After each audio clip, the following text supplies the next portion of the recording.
Un spectacle extraordinaire. À présent, je vous le disais dans les titres, des dizaines de milliers de grues cendrées trouvent actuellement refuge dans les Landes. Sur la route de leur migration vers le sud, elles se posent à Arjuzan, au plus grand bonheur des amoureux de la nature venus les observer. Le Divine Tachon, Jean-Yves Potra. Lentement, le jour décline sur les plaines landaises. Le spectacle peut alors commencer. Des guirlandes de grues cendrées approchent. Elles sont des milliers à se rassembler sur les prés-dortoirs de la réserve naturelle d'Arjuzan. C'est un moment extraordinaire parce que depuis une heure, elles arrivent comme des rubans de tous les points de l'horizon. Et moi, ça fait 5 fois que je viens et je ne me lasse pas. Voilà. C'est cette arrivée, elle nous cerne, elle nous arrive dessus. C'est extraordinaire. Je n'ai pas d'autres mots. La patience est vite récompensée. Le ballet extraordinaire de la nature s'observe à seulement quelques mètres des oiseaux.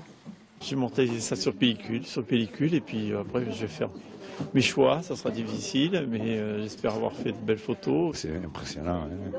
On connaît ici, mais en Espagne aussi, à Gallocanta aussi, il y a un autre endroit où on voit des grues, beaucoup aussi.